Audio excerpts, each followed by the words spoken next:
इन्नल हम्दुलिल्लाह नहमदुहु व नस्तईनुहु व नस्तगफिरुहु व नु'मिनु बिही व नतवक्कलु अलैहि व नऊज़ु बिल्लाहि मिन शुरूरि अनफुसिना व मिन सय्यिआति अअमालिना मन यहदिहिल्लाहु फला मुदिल्ल लहु व मन युद्लिल फला हादिय लहु व अशहदु अन ला इलाहा इल्लल्लाहु व अशहदु अन्न मुहम्मदन अब्दुहु व रसूलुहु या अय्युहल्लज़ीना आमनुत्तक़ुल्लाहा हक़्क़ तुक़ातिहि व ला तमूतुन्न इल्ला व अंतुम मुस्लिमून या अय्युहन्नासु इत्तक़ू रब्बकुमुल्लज़ी खलक़कुम मिन नफ्सिन वाहिदा वखलक़ मिन्हा ज़ौजहा वबत्थ मिन्हुमा रिजालन कसीरन वनिसाअ वत्तक़ुल्लाह अल्लज़ी तसाअलून बिही वल अर्हाम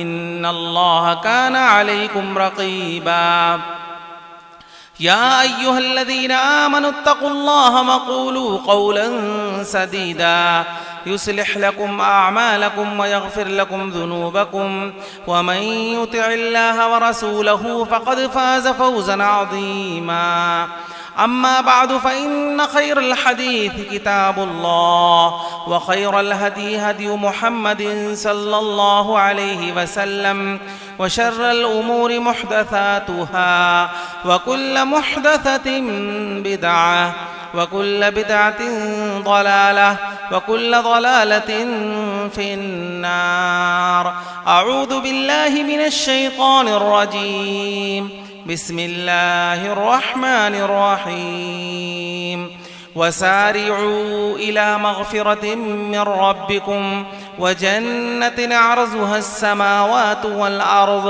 उइद्दत लिलमुत्तक़ीन वक़ाल अन्नबिय्यु सल्लल्लाहु अलैहि वसल्लम मन साम रमज़ान ईमानन व इह्तिसाबन गुफ़िर लहु मा तक़द्दम मिन ज़ंबिही। हाज़रीन जुमा, दीनी व मिल्ली भाइयों, पर्दानशीन माँ और बहनों, हर तरह की तारीफ, हम्दो सना, बड़ाई, बुजुर्गी, अज़मतो किबरियाई उस अल्लाह रब्बुल इज़्ज़त के लिए लायक व ज़ेबा है।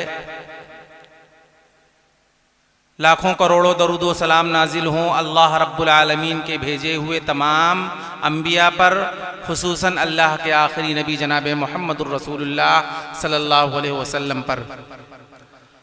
मोहतरम भाइयों, आज के इस जुमे के खुतबे में जिस मौजू पर आपके सामने गुफ्तगू करनी है वो है रमज़ानुल मुबारक की तैयारी कैसे करें। मोहतरम भाइयों, रमज़ानुल मुबारक का महीना अपनी तमाम तर नेमतों, बरकतों और फजीलतों को लेकर के अनकरीब हम पर साया फगन होने वाला है। और रमज़ानुल मुबारक का ये वो महीना जिसकी आमद सुनकर, जिसके बारे में जानकर एक वो शख्स जो मोमिन होता है उसके दिल में खुशी होती है। एक बंदे मोमिन रमज़ानुल मुबारक को पाने के लिए, हासिल करने के लिए पूरे साल इंतजार करता है। क्यों? क्योंकि रमज़ानुल मुबारक का जो महीना आने वाला है ये नेकी का महीना है। रमज़ान ये बरकत का महीना है, ये मसावात का महीना है, ये ज़ुहद का महीना है, ये तक़वा का महीना है, ये जन्नत की बशारत का महीना है, जहन्नम से नजात का महीना है। गोया की बहुत सारी फजीलतें हदीसों के अंदर रमज़ानुल मुबारक के ताल्लुक से बताई गई हैं। अब इस रमज़ान को पाने के लिए,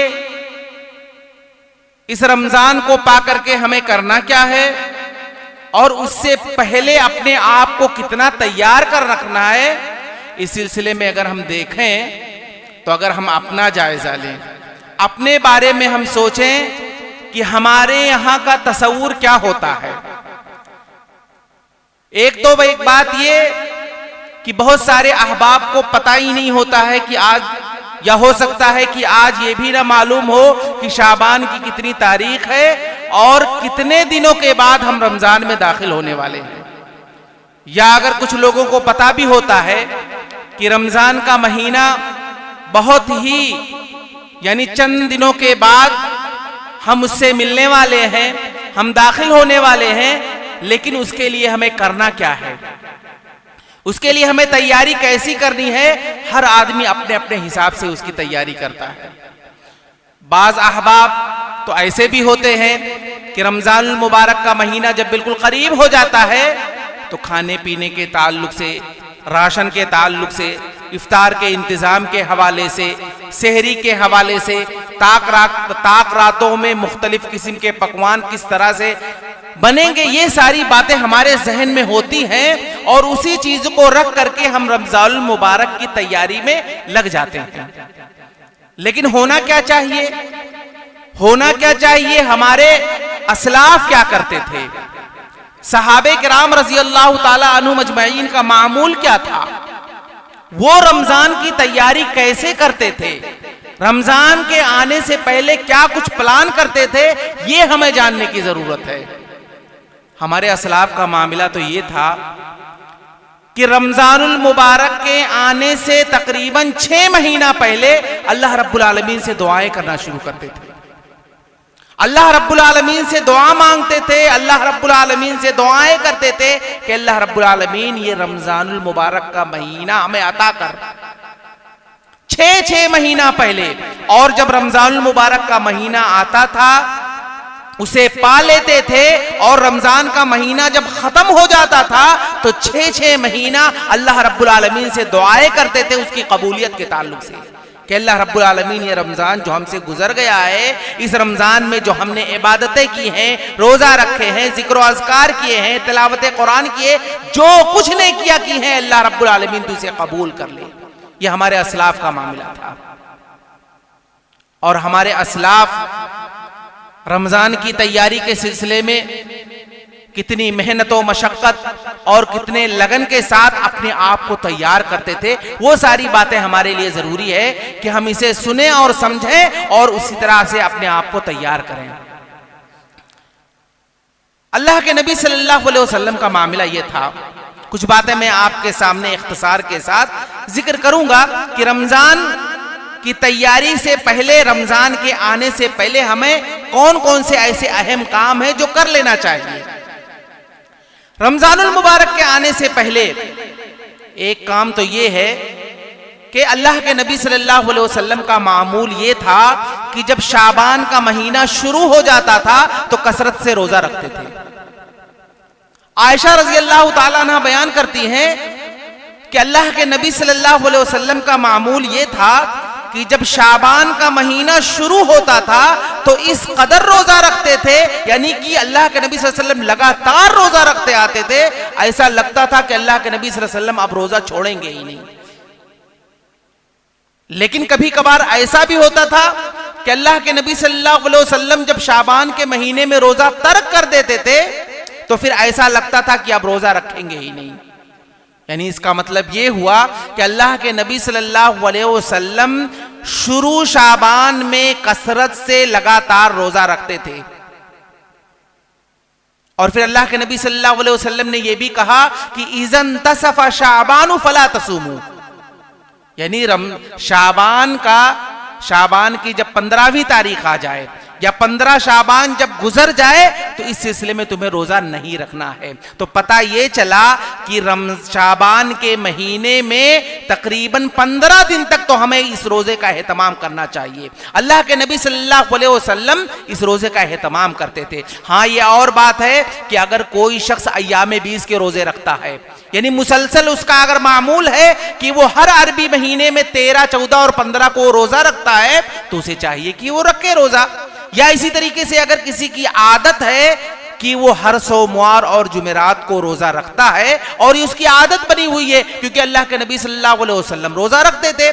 तो अगर किसी ने अपना मामूल बनाया है तो वो इस महीने में भी रमजान से पहले यानी शाबान के आखिरी अय्याम में भी क्या है, सोमवार और जुमेरात का रोजा रखे। लेकिन अगर किसी ने अपना ये मामूल नहीं बनाया है तो शाबान के महीने में कसरत से रोजा रखने का सबूत अल्लाह के नबी सल्लल्लाहु अलैहि वसल्लम से मिलता है और हमें रखनी चाहिए। अल्लाह के नबी सल्लल्लाहु अलैहि वसल्लम ने आखिर में मना कर दिया। हो सकता है उसकी एक वजह यह भी हो सकती हो कि अगर हम मुसलसल शाबान के महीने में लगातार पूरा महीना रोजा रखेंगे तो ऐसा भी मुमकिन है कि ये नफली रोजे हैं, ये नफली रोजे हैं और रमजानुल मुबारक का महीना जो आने वाला है वो उसमें फर्ज रोजा रखना है। मुमकिन है कि बदन के अंदर उतनी ताकत और कुव्वत ना रहे, या आदमी एक महीने का रोजा रख करके थक जाए, फिर उसके बाद रमजान के महीने में क्या है उसकी हिम्मत ना कर सके। इसलिए अल्लाह के नबी सल्लल्लाहु अलैहि वसल्लम का मामूल था कि शाबान के महीने में निस्फ महीना रोजा रखते थे और निस्फ महीना इफ्तार करते थे, यानी रोजा नहीं रखते थे। तो रमजान की तैयारी में से एक तैयारी यह भी है कि हम शाबान के महीने में कसरत से रोजा रखें। इसी तरीके से दूसरी बात, छूटे हुए रोजों की कज़ा भी हमें इस महीने में ही कर लेना चाहिए। यानी पिछला रमजान हमारा गुजरा, किसी उज़्र शरई की बुनियाद पर हम रोजा नहीं रख सके, या खवातीन का मामला यह है कि उनके मखसूस अय्याम में उनके रोजे छूट जाते हैं, तो ऐसी सूरत में अगर कोई रोजा नहीं रख सका है तो वो शाबान के महीने में क्या है उस रोजों की कज़ा कर ले। आयशा सिद्दीक़ा रज़ी अल्लाह ताला अन्हा बयान करती हैं कि हम में से जब किसी का रमजान का रोजा कुछ अय्याम में कुछ रोजे अगर छूट जाया करते थे और ईद के बाद या शाबान से पहले अगर हम उस रोजे को नहीं रख सकते थे तो शाबान के महीने में हम कज़ा रोजा रखते थे। तो कज़ा रोजा जो पिछले रमजान में हमसे फौत हो चुका है, छूट चुका है, हमें इस महीने में रखनी चाहिए। इसी तरीके से रमजानुल मुबारक के आने से पहले रमजान की अजमत का एहसास हमारे दिल में होना चाहिए और रमजान के बारे में हमारी ये सोच होनी चाहिए कि ये रमजानुल मुबारक का महीना ये कितना बाबरकत महीना है, कितना अजीम महीना है और उसकी कदर मंजिलत क्या है, ये हमारे जहन में पहले से हमें पेवस्त कर लेना चाहिए। इसलिए कि रमजान की अजमत का एहसास अगर हमें पहले नहीं होगा, रमजान के बारे में हम अपने दिल में इस तरह की कोई बात नहीं लाएंगे, तो जब रमजान का महीना आ जाएगा, रमजान के महीने में हम जब दाखिल हो जाएंगे तो फिर उसकी अजमत का एहसास और फिर इब्तिदा ही से चांद निकलने के बाद से ही पहली तरावीह से लेकर के हम वो मेहनत और मशक्कत नहीं करेंगे, क्योंकि उसकी अजमत का एहसास हमारे दिल में नहीं रहेगा। इसलिए जरूरी है कि रमजान कितनी बाबरकत वाला महीना है, उसकी कदर मंजिलत क्या है, उसकी अजमत क्या है, इसका एहसास हमें रमजान से पहले होना चाहिए। क्योंकि अल्लाह रब्बुल आलमीन ने कुरान मजीद के अंदर सिर्फ एक रात के ताल्लुक से जब ये बात कह दी है कि अल्लाह रब्बुल आलमीन ने कहा इन्ना अंज़लनाहु फी लैलतिल क़द्र वमा अदराका मा लैलतुल क़द्र लैलतुल क़द्र खैरुम मिन अल्फि शहर तनज़्ज़लुल मलाइकतु वर्रूहु फीहा बिइज़्नि रब्बिहिम मिन कुल्लि अम्र सलामुन हिय हत्ता मतलइल फज्र। कि रमजान की अजमत का एहसास हमें इस बात से हो जाना चाहिए कि अल्लाह ने इसी महीने के अंदर एक रात ऐसी बनाई है कि वो रात 1000 महीने की इबादत से ज्यादा अफजल है। यानी उस रात को अगर कोई पा लेता है, इबादत कर लेता है, तो गोया कि उसने 1000 महीने अल्लाह रब्बुल आलमीन की इबादत किया। तो आप अंदाजा लगाए एक रात की कितनी अहमियत है। और वैसे भी तो एक रात के ताल्लुक से खुसूसियत के साथ कुरान मजीद के अंदर इसका जिक्र किया गया है, लेकिन इसके अलावा इसका यह मतलब नहीं है कि रमजान मुबारक के जो और अय्याम हैं आखिरी अशरे के अलावा भी उसकी अहमियत नहीं है, बल्कि रमजान मुबारक का जो महीना है, रमजान मुबारक का महीने में पूरा महीना या इसी तरीके से पूरा दिन, पूरी रातें, हर घंटा, हर मिनट, हर सेकंड, हर लम्हा इसकी बहुत ज्यादा अहमियत का हामिल है। इस बात का एहसास हमें होना चाहिए। मैं आपको एक वाकया बताता हूं। तलहा बिन उबैदुल्लाह रजी अल्लाह ताला अन्हु बयान करते हैं, कहते हैं कि 2 शख्स अल्लाह के नबी सल्लल्लाहु अलैहि वसल्लम के पास आए और उन लोगों ने अल्लाह के नबी सल्लल्लाहु अलैहि वसल्लम के सामने इस्लाम कबूल किया। इस्लाम कबूल करने के बाद एक शख्स उनमें से बहुत ज्यादा मेहनती था, वो इबादत गुजार था, वो अल्लाह के नबी सल्लल्लाहु अलैहि वसल्लम के साथ गज़वे में शरीक हुआ और उसके बाद वो शहीद हो गया। और दूसरा शख्स जो उसका साथी था, जो उसने इस्लाम कबूल किया था, वो 1 साल तक जिंदा रहा, उसके बाद उसका इंतकाल हुआ।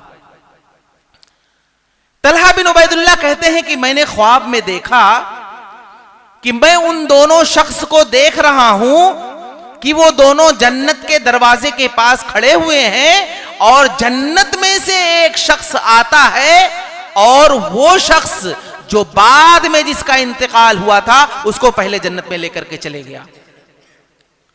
थोड़ी देर बाद फिर वो शख्स आता है, फिर वो शख्स जिसका पहले इंतकाल हुआ था, जो अल्लाह रब्बुल आलमीन के रास्ते में शहीद हो गया था, उसके बाद उसे जन्नत में लेकर के जाता है। तलहा बिन उबैदुल्लाह कहते हैं कि मैं वहीं खड़ा था। वो शख्स जो दोनों शख्स को जन्नत में लेकर के गया, उसने मुझसे कहा कि आप वापस चले जाओ, आपका वक्त अभी आया नहीं है।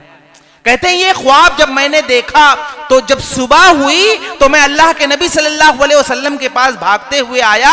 सहाबे किराम रज़ी अल्लाह ताला अन्हुम अजमईन अल्लाह के नबी सल्लल्लाहु अलैहि वसल्लम के इर्द गिर्द बैठे हुए थे और इस ख्वाब को मैंने आपके सामने बयान करने लगा। अल्लाह के नबी सल्लल्लाहु अलैहि वसल्लम से जब ये ख्वाब बयान करने लगे तो सहाबे किराम ताज्जुब करने लगे। और सहाबे किराम को ताज्जुब इस वजह से था कि एक वो शख्स जिसने इस्लाम कबूल किया, इबादतें भी करता था अल्लाह के नबी सल्लल्लाहु अलैहि वसल्लम के साथ मिल करके, और वो गज़वे में शरीक हुआ और वो शहीद कर दिया गया और वो बाद में जन्नत में दाखिल हुआ। और वो शख्स जो शहीद नहीं हुआ था वो पहले जन्नत में दाखिल हो गया। तो इस वजह से लोग ताज्जुब का इजहार कर रहे थे। अल्लाह के नबी सल्लल्लाहु अलैहि वसल्लम ने सहाबा से कहा कि तुम लोग आखिर किस बात से ताज्जुब कर रहे हो? ताज्जुब करने की वजह क्या है? क्यों हैरानगी तुम्हें हो रही है? सहाबे किराम ने जब अल्लाह के नबी सल्लल्लाहु अलैहि वसल्लम से उन दोनों शख्स के बारे में बताया तो अल्लाह के नबी सल्लल्लाहु अलैहि वसल्लम को पता भी था। तो आप सल्लल्लाहु अलैहि वसल्लम ने कहा कि अच्छा ये बताओ, एक वो शख्स जो बाद में जन्नत में दाखिल हुआ लेकिन पहले इंतकाल हुआ और अल्लाह के रास्ते में शहीद हो गया था, और दूसरा वो शख्स जिसका इंतकाल बाद में हुआ है लेकिन वो जन्नत में पहले चला गया, इस पर तुम्हें ताज्जुब है? सहाबा ने कहा हाँ। अल्लाह के नबी सल्लल्लाहु अलैहि वसल्लम ने कहा क्या तुम्हें नहीं पता?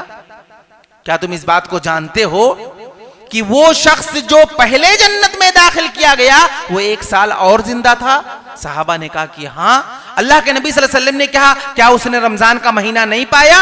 अल्लाह के नबी सल्लल्लाहु अलैहि वसल्लम ने कहा सहाबा ने कहा हाँ। तो अल्लाह के नबी सल्लल्लाहु अलैहि वसल्लम कहते हैं कि वो आदमी जो पहले जन्नत में दाखिल हुआ वो 1 साल जिंदा था, उसने रमजान को पाया, उसने तरावी का एहतमाम किया, उसने क़यामुल लैल किया, उसने रोजा रखा, उसने जिक्र अज़कार किया, उसने इबादतें की, और रमजान का महीना पाने के बाद उसकी इबादतें हासिल करने के बाद अल्लाह रब्बुल आलमीन ने उसे जन्नत में दाखिल कर दिया। और तुम्हें पता नहीं है कि वो आदमी जो 1 साल एक्स्ट्रा पाया, 1 साल एक्स्ट्रा पाया और वो रमजान पा करके इबादत किया, दोनों के दरमियान, दोनों के दर्जों के दरमियान इतना फासला है जैसे आसमान और जमीन के दरमियान का फासला है। अब आप सोचिए कि रमजान की अजमत और उसकी कदर मंजिलत आप अंदाजा लगाएं कि रमजान मुबारक का महीना जो नहीं पाया है या रमजान मुबारक का महीना जिसे छूट जाता है, आप देखिए कितने ऐसे भाई ऐसे हैं जो पिछले साल रमजान मुबारक में आपके साथ थे लेकिन इस बार आपके साथ नहीं है। कितने ऐसे लोग थे जो आपके साथ नमाजें पढ़ते थे, आपके साथ इसी मस्जिद के अंदर तरावी का एहतमाम किए होंगे, एक सफ में नमाज खड़े होंगे, लेकिन जो अभी आने वाला रमजान है वो उन्हें मैसर नहीं हुआ। तो रमजान का महीना पाने के बाद, उसकी इबादत करने के बाद अल्लाह के यहां उसकी कदर मंजिलत और उसकी कितनी ज्यादा अहमियत हो जाती है, इस बात को हमें रमजान के आने से पहले ही सोचना चाहिए। और ये रमजान का महीना ये अल्लाह रब्बुल आलमीन की जानिब से एक मेहमान की हैसियत रखता है। आप जरा तसव्वुर करें, दुनिया के सिलसिले में अगर आपके घर में कोई मेहमान आ जाता हो और आपको यह पता चल जाए कि ये मेहमान जो आने वाला है ये अहमियत का हामिल है और इस मेहमान की कदर कीमत और इसी तरीके से उसकी अहमियत के बारे में और वो किस किस्म का मेहमान है इसका अगर आपको अंदाजा होता है, आप कितनी तैयारियां करते हैं। आप अपने घरों की सफाई करते हैं, घर को जीनत वाला बनाते हैं, अच्छे अच्छे पकवान तैयार करते हैं और इसी तरीके से घर में खुशी का माहौल बनाते हैं और मेहमान की मेहमान नवाजी करने के लिए बहुत कुछ आप करते हैं। वजह क्या है कि ताकि आने वाला मेहमान जो आपके घर आए वो खुश होकर के जाए। तो ये रमजान अल्लाह रब्बुल आलमीन की जानिब से भेजा हुआ मेहमान है। महीने साल भर में एक मर्तबा ये आता है, ये अल्लाह रब्बुल आलमीन की जानिब से भेजा हुआ मेहमान है। तो उस मेहमान के लिए हमें कैसे तैयारी करनी है, किस कदर तैयारी करनी है, कैसे अपने आप को तैयार करना है उस मेहमान का इस्तकबाल के लिए, रमजान के इस्तकबाल के लिए, इसे हमें सोचने की जरूरत है। तो रमजान की तैयारी में एक अहम चीज यह है कि रमजान की अजमत का एहसास हमें होना चाहिए। इसी तरीके से रमजान की अजमत के बाद इसी तरीके से हम अपनी नीयतों को खालिस कर लें।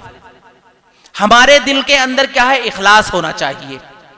कोई भी अमल अगर हम अल्लाह रब्बुल आलमीन की रज़ा और उसकी खुशनुदी हासिल करने के लिए या इसी तरीके से बस अगर हमारा यह मकसद हो कि रमजान का महीना आ रहा है, चूंकि हम मुसलमान हैं इसलिए हम रोजा रख देंगे, रमजान का महीना आ रहा है लोग तरावी पढ़ते हैं इसलिए हम भी तरावी पढ़ लेंगे, ये चीजें अगर हमारे जहन में होंगी तो रमजान का महीना आएगा ऐसे चले जाएगा, उसका कोई फायदा नहीं होगा। अल्लाह रब्बुल आलमीन ने कुरान मजीद के अंदर इसकी अहमियत बतलाते हुए कहा कि कोई भी इबादत जिसमें इखलास ना हो, वो इबादत जिसमें अल्लाह रब्बुल आलमीन की रजा और खुशनुदी ना शामिल हो, अल्लाह रब्बुल आलमीन ऐसी इबादत को कबूल नहीं करता। अल्लाह रब्बुल आलमीन ने कुरान मजीद के अंदर कहा, मन काना युरीदुल हयात दुनिया व ज़ीनतहा नुवफ़्फ़ी इलैहिम अमालहुम फ़ीहा व हुम फ़ीहा ला युबख़सून उलाइका अल्लज़ीना लैसा लहुम फ़िल आखिरति इल्ला अन्नार।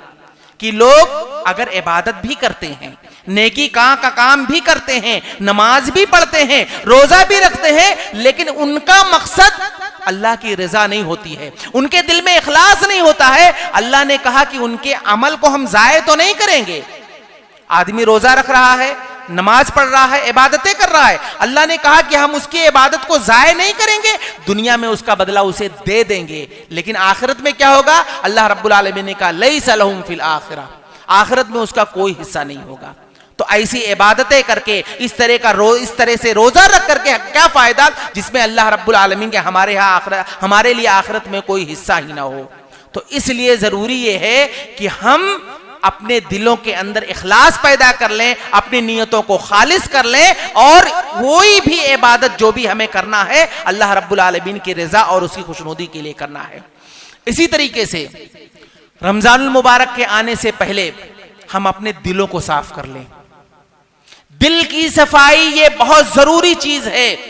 अगर हमारा दिल साफ नहीं है हमारी इबादत का कोई फायदा नहीं है। अगर हमारे दिलों के अंदर अपने किसी भाई के लिए कीना है, अपने किसी भाई के लिए हसद है और इसी तरीके से अपने किसी भाई के लिए हम अदावत रखते हैं और रमजान के आने से पहले हमने अपने दिलों की सफाई नहीं की है, अपने दिल को कीना, कपट, हसद, अदावत से पाक नहीं किया है, तो अल्लाह रब्बुल आलमीन के यहाँ ऐसी इबादत का कोई फायदा नहीं है। इसलिए जरूरी है कि रमजान के आने से पहले हम अपने दिलों की सफाई कर लें, क्योंकि दिल जिस्म के अंदर एक ऐसा हिस्सा है कि अगर वो साफ सुथरा है तो उसकी वजह से पूरा जिस्म साफ सुथरा रहता है। लेकिन अगर दिल के अंदर गंदगी है, अगर आप अपने किसी मुसलमान भाई के लिए से हसद करते हैं, उसके लिए कीना और कपट रखते हैं, अपने दिल में दुश्मनी पाल करके रखे हैं, इस तरह की बात अगर आपके दिल में है तो इसका मतलब यह है कि आपका पूरा जिस्म खराब हो गया है। आप वो बुखारी और मुस्लिम की रिवायत पढ़िए, अला व इन्न फिल जसद मुज़ग़ा इज़ा सलहत सलहल जसदु कुल्लु व इज़ा फसदत फसदल जसदु कुल्लु अला व हियल क़ल्ब।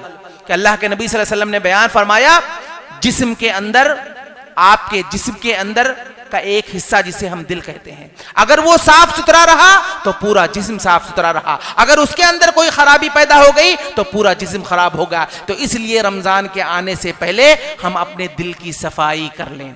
दिलों की सफाई ये बहुत जरूरी चीज है। अगर हमारा दिल साफ ना हुआ तो अल्लाह रब्बुल आलमीन क्या हमारी इबादतें इस तरीके से काबिल कबूल नहीं होगी। इसी तरीके से रमजानुल मुबारक का महीना, ये अल्लाह रब्बुल आलमीन के जानिब से हमें पा जाना, ये किसी नेमत से कम नहीं है, ये किसी नेमत से कम नहीं है।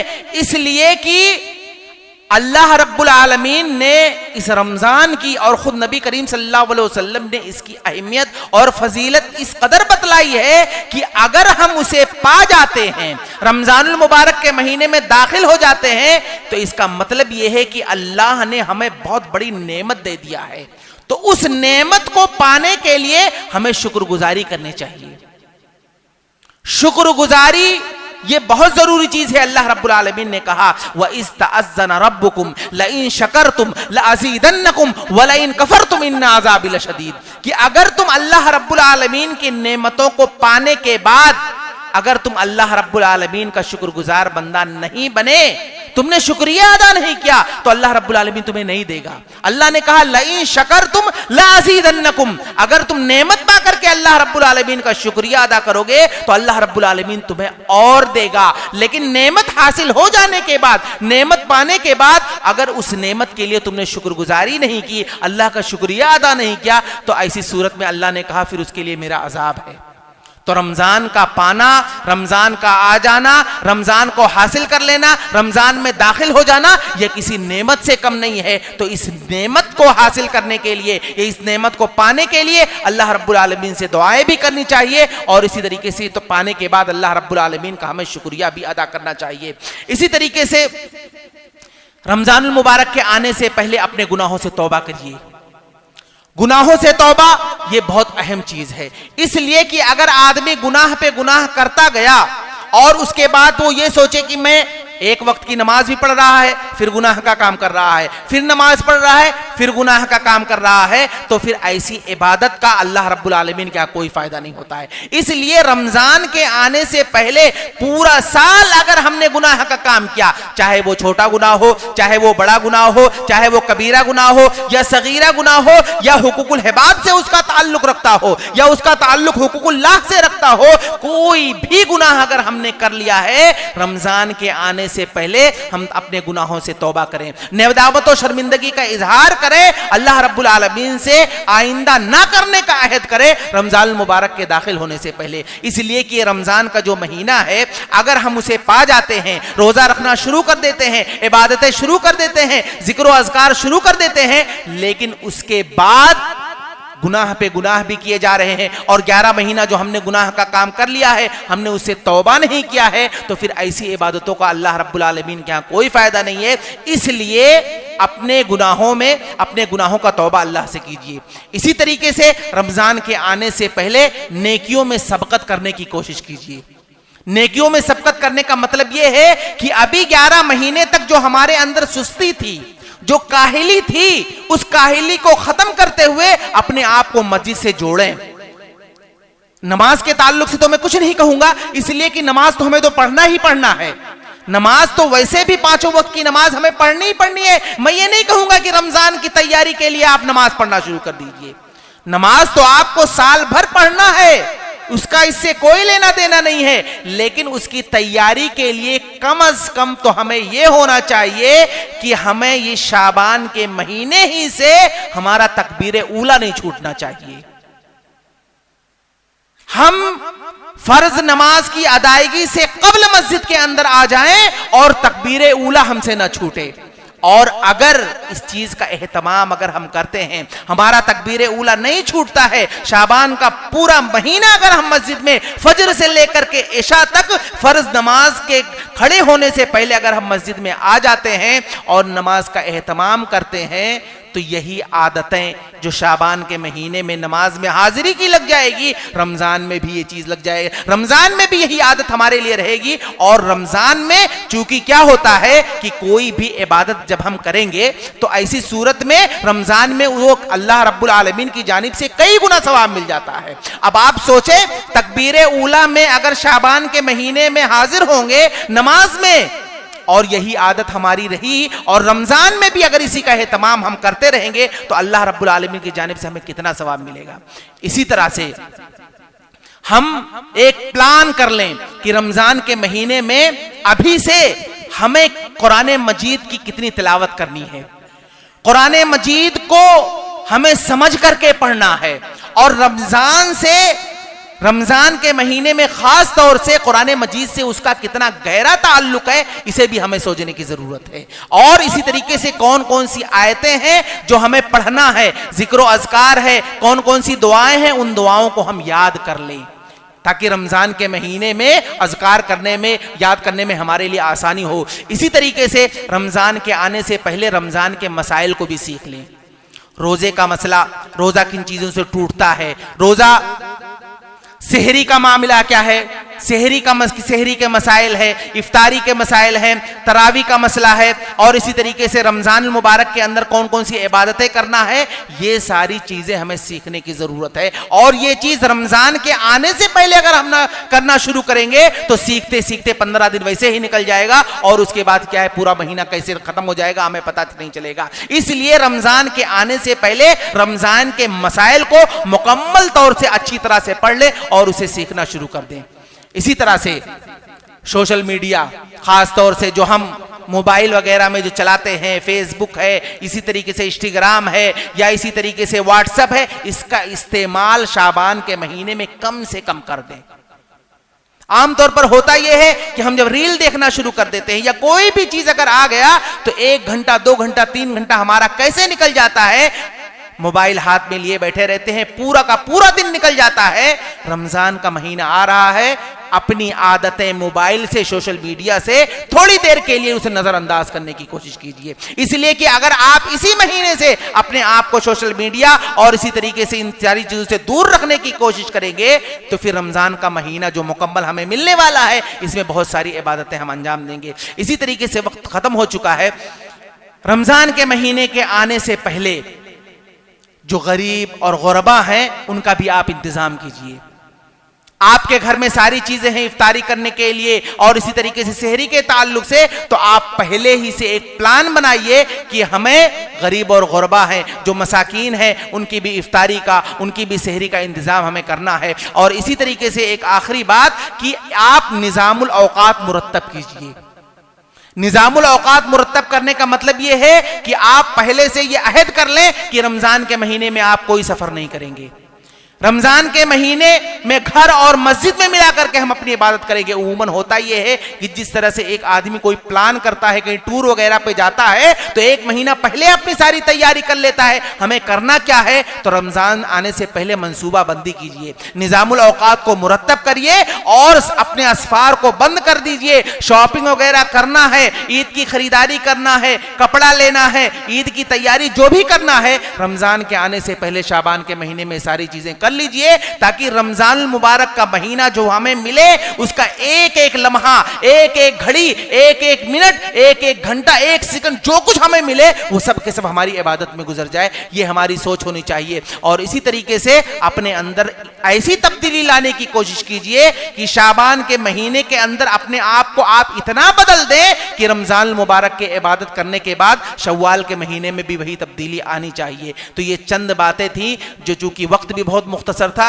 इसलिए बहुत ही इख्तिसार के साथ कुछ बातें मैंने आपके सामने बयान करने की कोशिश की है। अल्लाह रब्बुल आलमीन से दुआ है कि अल्लाह रब्बुल आलमीन हम तमाम लोगों को, अल्लाह रब्बुल आलमीन से दुआ करनी चाहिए कि अल्लाह रब्बुल आलमीन रमजान मुबारक का महीना जो आने वाला है ये हम सबको अता करे। हमारे असलाफ अल्लाह रब्बुल आलमीन से इस सिलसिले में दुआएं करते थे और उसका इंतजार करते थे, 6-6 महीना पहले दुआएं करते थे। हमारी भी जिम्मेदारी बनती है कि हम 6 महीना पहले ना सही तो कम से कम शाबान के महीने में अल्लाह रब्बुल आलमीन से दुआ कर ही सकते हैं, और दुआ करें कि अल्लाह रब्बुल आलमीन ने रमज़ान का महीना हमें अता करे। उसके बाद अल्लाह रब्बुल आलमीन से हमें यह भी दुआ करनी चाहिए कि अल्लाह रब्बुल आलमीन तू रमज़ानुल मुबारक के महीने अगर हम पा जाते हैं तो उसमें हमें इबादत करने की तौफीक दे, रोज़ा रखने की तौफीक दे, ज़कात व खैरात करने की तौफीक दे, और इसी तरीके से दीगर और इबादतें अंजाम देने की तौफीक दे। अल्लाह रब्बुल आलमीन जब तक तो हमें इस दुनिया के अंदर जिंदा रख, ईमान और इस्लाम पर जिंदा रख, और हमारा खात्मा हो तो ईमान बिल खैर पर हो। व आखिरु दावाना अल्हम्दुलिल्लाहि रब्बिल आलमीन।